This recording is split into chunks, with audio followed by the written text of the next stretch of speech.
Bonjour tout le monde, me revoilà pour évoquer de nouveau le dernier recueil que j'ai proposé au public, qui s'intitule « 4 romans d'amour gays dans la 4e dimension ». Mais auparavant, je vais vous montrer chacun des 4 volumes que j'ai publiés séparément sur cette thématique.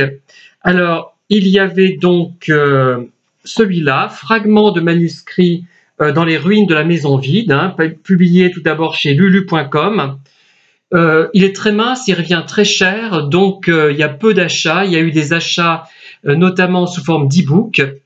Et vous savez que cet ouvrage était contenu dans un autre livre qui s'intitule « L'inconnu du lac de Guéry », qui m'a valu pas mal de déboires, comme vous le savez, je l'ai répété maintes fois.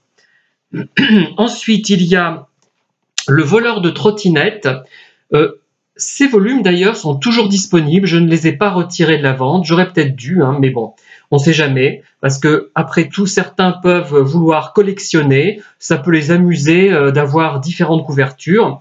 Donc le voleur de trottinette, dans cette version-là, c'était la vue que j'avais de ma maison avec les millepertuis, la maison que j'avais au Mont d'Or, que nous avions au Mont d'Or, de la gare. Donc il y avait beaucoup de millepertuis qui donnaient donc avec le train et la gare.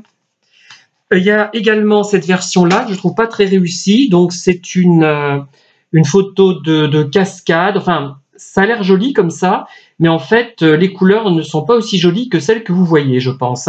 Donc autre version. Il y avait une autre version, encore une 3e, qui était entièrement jaune, mais je n'en ai aucun exemplaire, j'en ai plus d'exemplaires.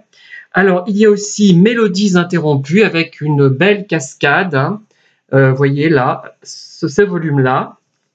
Il y a aussi Mélodies interrompues avec cette autre cascade que j'ai un petit peu trafiqué, travaillé, pour que les couleurs soient un peu différentes. Et enfin, il y a Les amoureux du Pont Saint-Pierre, avec le Pont Saint-Pierre à Montluçon, évidemment, vous l'avez sans doute compris tout de suite. Alors, donc, et celui-là, maintenant, qui regroupe les 4, donc, vous voyez, il est assez épais, 13 €, et j'ai fait en sorte qu'il soit écrit assez gros. J'ai pris quelque chose d'assez, un graphisme assez, comment dire, une police de caractère, voilà, assez imposante pour que la lecture soit aisée, ne soit pas pénible. Alors, donc, j'ai axé évidemment sur le thème de la 4e dimension, puisque c'est vraiment le thème majeur. Il y a le côté gay, c'est sûr, homo, de ces romans. Il y a le côté 4e dimension, puisque tout se résout finalement dans la 4e dimension, un peu comme dans la série des années 60, qui a été reprise après. Elle s'appelait 4e dimension, mais elle s'appelait aussi 5e dimension. Les épisodes n'étaient pas inintéressants d'ailleurs non plus, c'était en couleur, contrairement au premier. Bon, j'ai rien contre le noir et blanc, donc c'est un détail qui n'est pas là pour dévaloriser la série des années 60.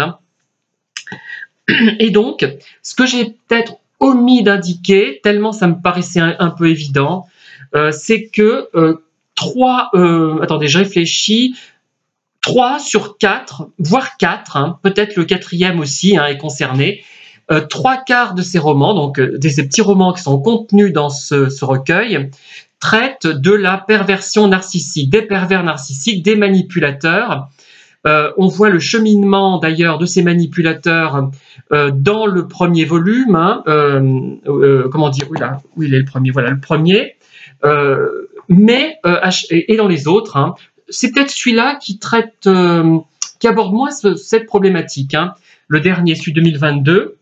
Mais les autres, il y a toujours des conflits entre les personnages, entre les 2 principaux protagonistes, et l'un des 2 est un manipulateur ou un pervers, mais plutôt peut-être des manipulateurs simples, puisque tout se résout à la fin. Ça finit bien finalement, enfin, si on peut dire, mais bon, quand même. Ça se termine quand même de façon favorable, c'est-à-dire que grâce à la magie de la 4e dimension, tout s'arrange finalement. Je suis assez finalement dans la féerie.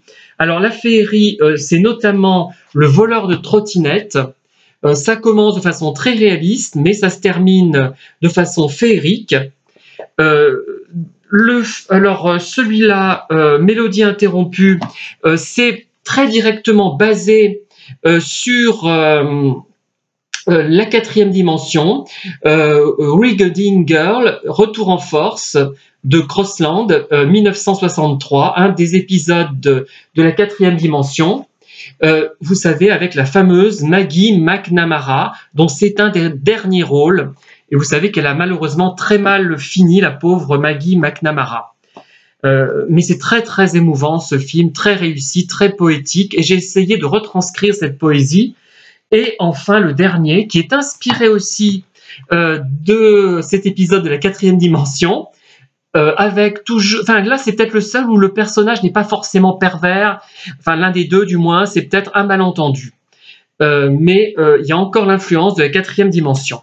Voilà ce que je voulais vous dire. Alors n'hésitez pas à acquérir cet ouvrage, seulement 13 € en version papier, 2,70 € en version e-book, et vous pouvez également le lire page par page, c'est-à-dire que si vous lisez 30 pages, si vous êtes abonné à Kindle e-book, aux e-books Kindle, vous allez simplement, comment dire, vous ne paierez pas, vous avez un abonnement, vous avez le droit de lire des livres gratuits. Voilà, c'est ce que je voulais vous dire. Et moi, ça me rapporte quelques minuscules centimes d'euros, mais je m'en moque. Le but, c'est que ces ouvrages atteignent leur cible. C'est-à-dire que, qu'est-ce que ça veut dire un ouvrage qui atteint sa cible? C'est simplement un ouvrage qui va être globalement compris et apprécié. Et apprécié, enfin, pas forcément, ça ne signifie pas que j'attends qu'on me dise mais c'est merveilleux, c'est une grande réussite, tant mieux si on me le dit, mais tant pis si on ne me le dit pas. Mais il faut que la personne qui lit ces livres adhère un peu à cet univers qui n'est pas difficile si on a le bon état d'esprit et qui peut concerner finalement pas mal de monde. Bon, ceux qui seront vraiment concernés seront très enthousiastes sans doute, et les autres seront peut-être un peu moins parce qu'ils verront peut-être moins la finalité. Mais ce n'est pas complexe.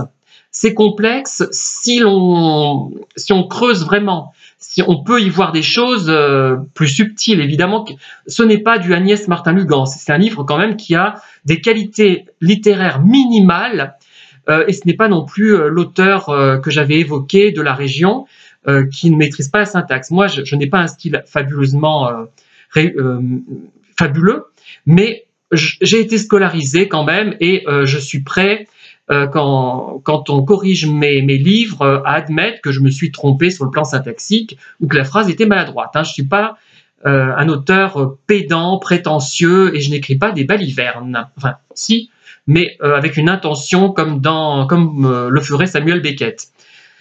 Voilà, j'ai à peu près tout dit. J'étais un peu trop bavard, je trouve. Il faudra que je refasse une autre vidéo plus courte pour que ces ouvrages puissent prendre leur envol, surtout celui-là.